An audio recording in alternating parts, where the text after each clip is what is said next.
but he hasn't really made use of that income. Yep. So after a while, you just think, oh, well, I've just got a job and I'm just getting money. What use is it? That's right. You need to use it for a greater purpose.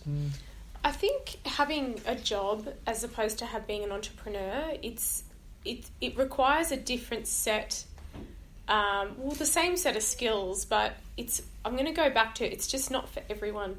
There are a lot of people out there that I know that would definitely... These guys can do it. Our listeners can do it. Yeah, of course. Definitely. These guys are super driven, right? Absolutely. The lazy can't do it. That's exactly what I was getting at. I think I'm constantly living a double life, and I think for some people that are still coming up to me, even today, I had a girl come up to me saying, "Oh my gosh, I didn't know that you also do this and this and this," and I'm like, "Well, you didn't ask me." So but it's all over my social media. It's plastered everywhere. It's the way I've branded myself. But at the end of the day, there is something that I prefer over something else. Like, I love entrepreneurship so much because of what it taught me. It's far more stressful than having an executive role, even, because you define your own success and you also define your own failures, and that's not it's a hard pill to swallow every day. Mind you, your executive role, though, what you have learnt from your executive role, and what it's forced you to go and study, and what you've brought to the businesses because of your executive role and your experiences and all of those things. Like, how long have you been doing it for now? Corporate, 15, 16 years. So a long time, right? Yeah. So those skills that you've acquired, like, you teach me things every single day that I'm unaware of, because I've never worked in corporate before. I've hardly even held down a job, so like it's hard for me to relate to a lot of the conversations that you have, right, when it comes to the corporate life. But it works. Like, these corporate giants don't implement these systems for nothing. They're very smart. Right? They're very, very smart. So I guess taking a lot of the good things away from the corporate life and implementing it into the businesses has been very beneficial for us. So for you listeners out there, get upskilling yourself in your job is really important. Perfect. Learning the ropes, right? Getting the training. Making the mistakes on someone else's time. Like, I was never able to do that. I had to make the mistakes on my time and my money, right? I would love to turn back time and then work for someone else, make the mistakes on their time, and then go and start my own business and go, look, I've learnt everything. I'm just going to do it on my own. And that's how a lot of people do it, right? And, like, living this double life, I think it's been great for you, right? Mark lives a double life as well. He's a woman on the weekend. Well, it's not completely true, but you will see me in Oxford Street. I think he's undecided as well. So. Oh my God. I think we digressing Yes, from the we woman. are. There's good things and there's bad things, right, Mark? I'm a job, I'm a career and a business at the same time. I think to all of our listeners out there, if you're ever wondering, and a lot of particularly women always approach me about, I want to start my own business, and they're working in corporate and all of that. Corporate, there is no better learning playground for you than corporate. Apply those skills, get all of those skills and master all of those skills, and then apply it and mix it with your lion heart in entrepreneurship, because you need a lion heart in and entrepreneurship. steal all the stationery. Yeah. Steal all the stationery because we need notes, pens, paper, everything. Everything. So I think it takes a lot of guts to take on an entrepreneurship. Yeah. Journey as well. So it provides a good training ground. Like, you get to learn the basics of doing business in a big business, because essentially when you're opening a business, any business that I've opened, and I've had a few of them, successful and not so successful, and what I've noticed I've tried to do in every one of them is act like bigger than we actually are, right? It's almost like fake it till you make it, right? So every business that I've had, I've tried to act like this big corporation. But I didn't really know what I was doing. Yeah. So it's good to go into an actual corporation and be a part of that. Be a part of the team, connect with the CEO, connect with, your superiors who are connected to maybe the board of directors, and be surrounded by these big corporate guys and absorb all of that in. And then carry that on into your own business, right? Because then you can start thinking big. Because these corporations, they don't think small.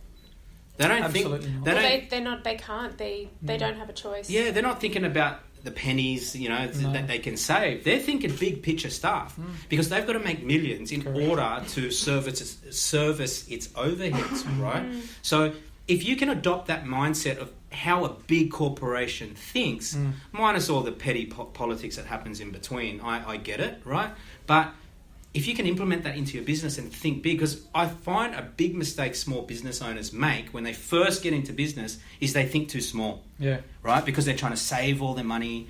They're not paying suppliers. They've got that contraction mindset, right? Where they're trying to save.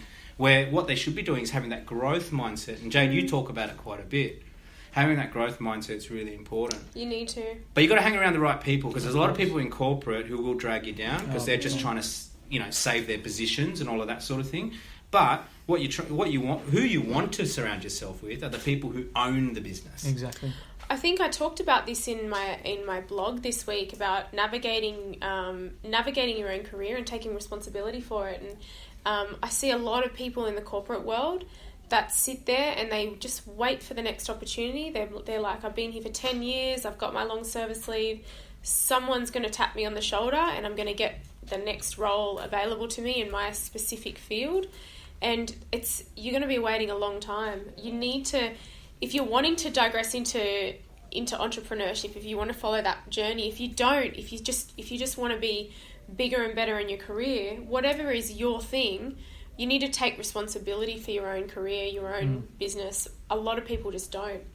Everybody's different, I think. Everyone has a different risk appetite. We talk about risk appetite when it comes to property investing, where a lot of people, they don't have a problem with getting into developments, for example, where there's a lot of people who don't want to get into them because their risk appetite is, smaller. Yeah, a lot smaller. So they'll just want to get a bread and butter asset that they can set and forget, and just they don't want to take on that burden of having, so much money on the line and the risk of losing it all. So, it's the same with getting a job or starting a business. I mean, there's no hard and fast answer on what the right thing to do is or what the wrong thing to do is. It's more so what you desire, like what Jade said. I mean, I'm a high risk taker, always have been, and I've got my failures to thank for that, because I really do feel entrepreneurship is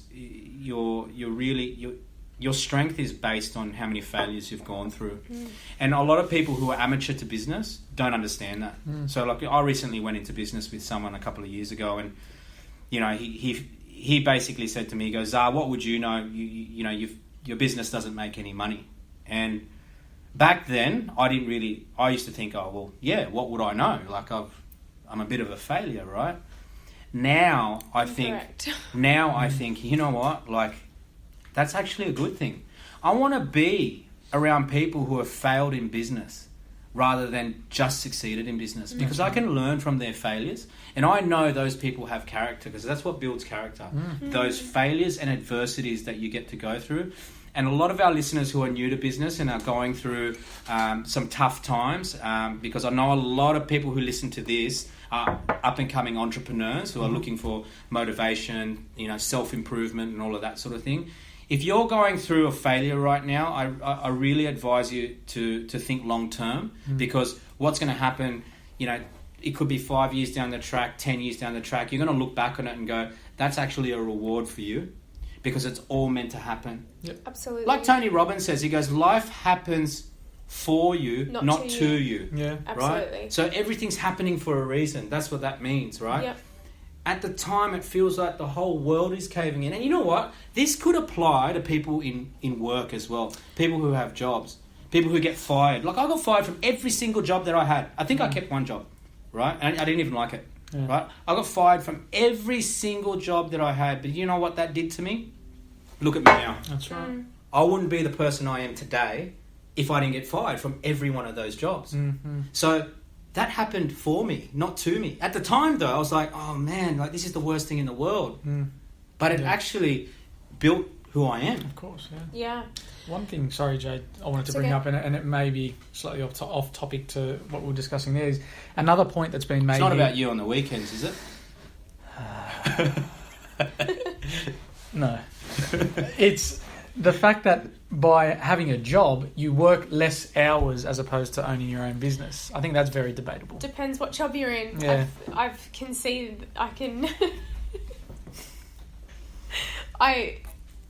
It depends what job you're in. It depends how passionate you are about your career. Yep.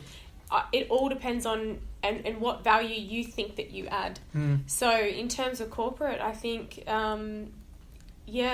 that's a very broad question, and it depends on what you're doing for your career. But I find as though, like, for example, in most cases, like if we just look at it as a broad thing now, there's a lot of people that get there 8:30 in the morning, maybe 8 o'clock, finish up 5:30, might do a bit of overtime because they have contracted hours. Your contracted hours as an entrepreneur is you sign an invisible contract. It's 24/7, 365 days a year, and whatever it takes.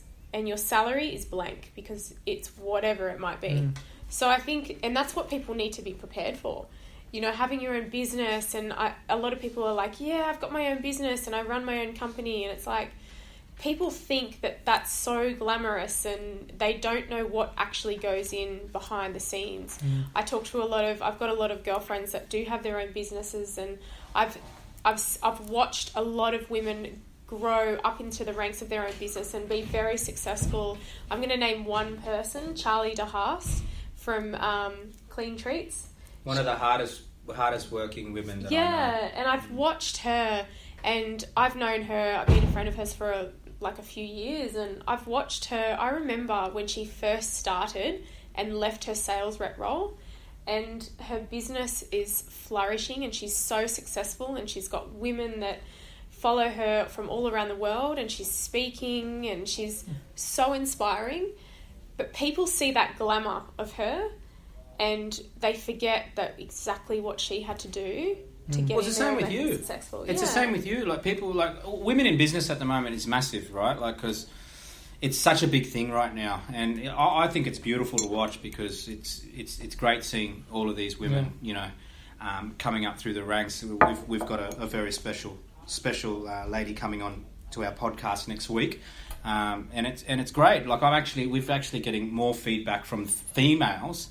Seeing that this is a business, entrepreneurial, personal development podcast than males. Yep. And, people see the same thing in you, Jade. They go, like they see the jewellery, the hair, the fast cars, all of that, the holidays, and they think, it's just all glamorous. But they don't see the sleepless nights and the arguments that we have with each other and with suppliers and, with staff and all of that sort of thing, right? We just, it just happens. And I think the problem is today is that the millennial generation, I'm a millennial and we're all quite impatient. Yep. And what happens is that they believe that if they go out and start a business, then they should have that result straight away. Like Robert Kiyosaki, for example, who wrote Rich Dad, Poor Dad, who is almost it's like a silent mentor of ours. I've been following him for years, right? He didn't become financially free until he was 47. Yeah.